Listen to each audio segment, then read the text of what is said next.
ठीक. सर्व समाजाला जोडणारे एक नाव म्हणजे दीपक भाऊ केदार. विनंती करतो की आपण कमी शब्दामध्ये आपलं म्हणणं मांडावं. त्याला मला कमून बोलू द्यायचं नाही हेच कळालं नाही. तो लक्ष्मण हाके तर लय उड्या मारेन. कंट्रोल मध्ये फक्त दीपक केदार मुळे. मित्रांनो, बीड पासून हा झंझावात चालत आलेला आहे आणि हे जर मोर्चे निघाले नसते, हा आक्रोश झाला नसता,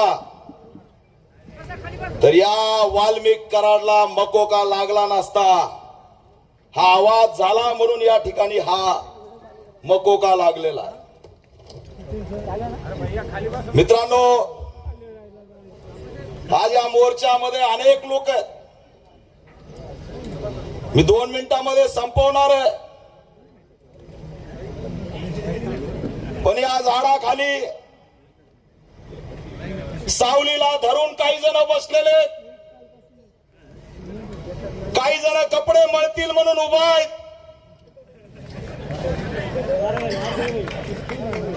सावलीला धरून तुम्ही बसलात.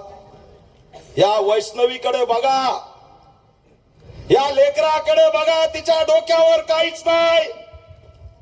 या उन्हात ती का बसले, तर माझ्या बापाला न्याय मिळाला पाहिजे. या उन्हात सूर्यवंशी का बसलाय, तर माझ्या बापाला न्याय मिळाला पाहिजे, माझ्या भावाला न्याय मिळाला पाहिजे. आज आपल्याला थोडं ऊन सुद्धा जमत नाही. विचार करा, या संतोष देशमुखच्या अंगावरती भयंकरपणे मारहाण झाली. त्याने पाणी मागितलं तर त्याच्या तोंडामध्ये नराधमांनी लघवी केली. त्याचे डोळे जाळले, त्याला हळहळ करून मारलं. या छत्रपती संभाजीनगरला घाटीमध्ये ज्यावेळेस सोमनाथ सूर्यवंशीचं त्या ठिकाणी मृतदेह आला, कुणाची हिंमत झाली नाही. त्या फ्रीज मधून आम्ही सोमनाथ सूर्यवंशीचा त्या मृतदेह बाहेर काढला आणि पालत करून बघितलं. त्याच्या पार्श्वभागावरती भयानकपणे मारहाण झाली. किती वेदना झाल्या असतील. संतोष देशमुखला किती वेदना झाल्या असतील. पाणी मागितलं तर तुम्ही मूत दिला. आणि आम्ही आक्रोश करायचा नाही, आम्ही बोलायचं नाही. कोणताच मायचा लाल आम्हाला रोखणार नाही. यांना फाशी झाल्याशिवाय आम्ही शांत बसणार नाही. आणि नाटक सोडा. अजित पवार मुन्नी आका म्हणून मी बोलत नसतो, नाव घेत असतो. हे नाटक सोडा. अजित पवार, तुम्ही बीडचं पालकमंत्री पद घेतलं आणि धनंजय मुंडे सांगतात मीच सांगितलं घ्यायला. मग हे बी सांगा की याच्यात खेळ कुणी कुणी केलाय. तुम्ही म्हणता की मीच पालकमंत्री पद सांगितलं, मग मंत्रिमंडळातून तुम्ही राजीनामा का देत नाही? तुम्हाला वाटतंय चूक झाली तर मंत्रिमंडळातून राजीनामा का देत नाही? हे सगळे नाटक आहे. अजित पवार यांनी बारामतीचं पालकमंत्री पद घेतलं आणि बीडचं सुद्धा घेतलं. जर त्यांनी फक्त बीडचं घेतलं असतं तर आम्ही समजू शकलो असतो त्यांना गुन्हेगारी नष्ट करायची. पण या ठिकाणी अजित पवारांची जी शाडो आहे, सावली आहे, शाडो पालकमंत्री म्हणून धनंजय मुंडेच काम बघणार आहेत, हे असणारं या ठिकाणी चित्र आहे. हे आम्हाला कळत नाही, हे आम्हाला समजत नाही. या ठिकाणी राजकारण सुरू आहे आणि संतोष देशमुखला न्याय मिळत नाही. सोमनाथ सूर्यवंशीसाठी, आमच्या विजय बापा वाकोडेसाठी आम्हाला लॉंग मार्च काढावा लागतो, आम्हाला मोर्चे काढावे लागतात. आणि शेफाली खानला 2 दिवसात न्याय मिळतो.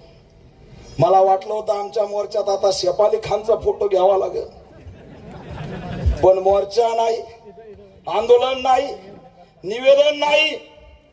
त्यांचा आरोपी अटक झाला. स्पेशल एन्काउंटर, दया नाही, कमराला बंदूक लावून तिथं गेला. मीडिया, ट्विटर, नेते सगळे शेफ अली खानच्या न्यायासाठी या ठिकाणी उभा राहिले. खरे बाबा, दलितांच्या लेकरांनी, मराठ्यांच्या लेकरांनी संविधानाचं रक्षण केलं, खंडणीखोरांच्या विरोधात लढले. आमचा संतोष देशमुख स्वतःसाठी गेला नाही. आमचा संतोष देशमुख एक बौद्ध समाजाच्या माझ्या सोडवण्याला वाचवायला गेला आणि तुम्ही त्याला त्या ठिकाणी मारून टाकलं. आणि हा लक्ष्मण हाके, बराळ्याचं हॉस्पिटल किती जणांना माहित आहे?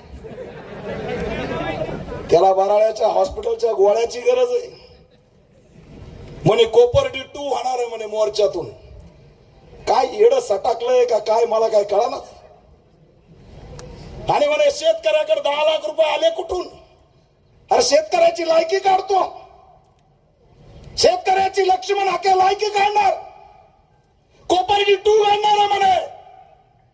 हे असं बोललं तरी कोणी चौकशी करत नाही. काय याला ताब्यात घेतलं जात नाही? कोण दंगल घडवणार आहे? काही नाही. कोपर्डी 2 नाही.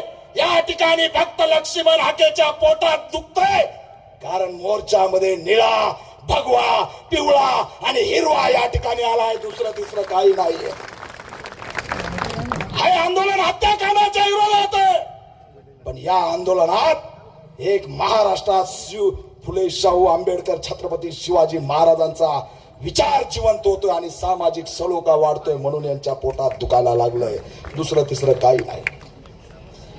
आणि म्हणून मित्रांनो, जाता जाता एवढंच सांगतो की हा बंड आता आपल्याला आणखी तीव्र करावं लागणार आहे. कारण न्याय मिळत नाही. लॉंग मार्च करावं लागला. संतोष देशमुखचा भाऊ धनंजय देशमुखला टाकीवर चढावं लागलं. टाकीव चढावं लागलं. जेव्हा जेव्हा मीडियाचा बूम आमच्या वैष्णवीच्या डोळ्यासमोर, तोंडासमोर जातो, त्या चष्म्यातून तिचे अश्रू टपकन टपकतात. अरे कधी न्याय देणार आहेत? या लेकरांनी न्याय मागत किती दिवस फिरायचं? तुम्ही आणखी एक कृष्ण आंधळ्याला अटक केली नाही. अशोक गोरबांडवरती 302 दाखल केला नाही. अरे ती जिगरबाज माऊली आणि वैष्णवी सोमनाथ सूर्यवंशीची आई आणि संतोष देशमुखची लेक सरकारचे 10 लाख रुपये तोंडावर फेकून दिले आणि न्याय पाहिजे, पैसे नाही म्हणणाऱ्या या जिजाऊच्या रमाईच्या लेकी कधी न्याय देणार आहेत? न्यायासाठी आम्हाला वनवन भटकावं लागतंय. न्याय न्याय न्याय न्याय मागतोय तर म्हणतायत राजकारण करते. काय राजकारण केलं बाबा दीपक केदार? इथं आनंदराज साहेब आलेले आहेत, बाबासाहेबांचे नातू आलेले आहेत. पहिल्या मोर्चामध्ये छत्रपती शाहू महाराजांचे वंशज छत्रपती संभाजी राजे आले. अरे वंशज राजकारणासाठी येत असतात का? हे इथं आलेत मानवतेला आणि माणुसकीला न्याय देण्यासाठी, फुले शाहू बाबासाहेबांचा महाराष्ट्र वाचवण्यासाठी. आणि तुम्ही म्हणता राजकारण करता, तुम्ही म्हणता जातीवाद करता. जातीवाद नाही. संतोष देशमुखला न्याय दिल्याशिवाय आम्ही शांत बसणार नाही. बरं, गुन्हेगाराचे बी भक्त निघलेत. भक्त कुणाकुणाचे? भक्ताची आहे व्याख्या भाऊ. ते रस्ता रोको झाला त्या माऊलीला काय करावं कळालंच. हुय हुय हुय. अरे तिच्या अंगातच आलं ना. तिला भुलीला कासाठी हेच माहित नाही, तर अंगात येणार नाही तर काय होणार आहे? बिचारी असं घुमून घेतलं. काही दिवसांनी तर मंदिर बी उभा करून कापूर देतात का काय तोंडात काय माहिती. कुणाचं समर्थन करतो? अरे गुन्हेगारासाठी तुम्ही रस्त्यावर येता. कुठे बीडची पोलीस? का तुम्ही लाठी मारली नाही? परभणीच्या पोलीस कुठे? अरे संविधानाच्या रक्षणासाठी आम्ही टायर जाळला असेल, पण गुन्हेगाराच्या रक्षणासाठी टायर जाळणाऱ्याला काठी का मारली नाही? परभणीतच काठी का मारली हा प्रश्न मी विचारतोय. इथं दानवे साहेब आहेत, जलील साहेब आहेत. आपला मोर्चा निघलाय, कुणी बोलणार आहे की नाही? मार्केट चालू आहे, गाड्या आडव्या लावल्यात. हे योग्य नाहीये, हे योग्य नाही. आमचा आवाज दाबू नका. आमचा न्यायाचा आवाज आहे आणि हा न्यायाचा आवाज कुणी दाबता कामा नये. गुन्हेगारांचे भक्त वाढलेत, प्रतिमोर्चे काढणाऱ्यांची हिंमत वाढली. आम्ही बोललो म्हणून ते शांत बसले अन्यथा काही करायला निघाले असते. हार्वेस्टर म्हणे 10 लाख रुपये शेतकऱ्याकडून आले कुठून? अरे योजना काढली तशी आधी 10 लाख रुपये पाहिजेत. लोक नातेवाईकाकडून उसने घेतात, लोक शेती घाण ठेवतात आणि तुम्ही म्हणता 10 लाख रुपये कुठून आणले? आणि पुन्हा म्हणतो मी गुन्हेगाराचं समर्थन कधी केलं? अरे 10 लाख रुपये म्हणून तू गुन्हेगाराचं समर्थन करू लागलाय. आणि म्हणून जाता जाता एवढंच आव्हान करतोय की संख्या कमी होता कामा नये, हा आक्रोश थांबता नाही. संतोष देशमुखला, सोमनाथ सूर्यवंशीला न्याय देण्यासाठी जोपर्यंत आरोपीला फाशी होत नाही तोपर्यंत ऊन वारा पाऊस काहीच नाही, हा लढा चालत राहील असंच आव्हान करतो आणि थांबतो. जय भीम. धन्यवाद भाऊ.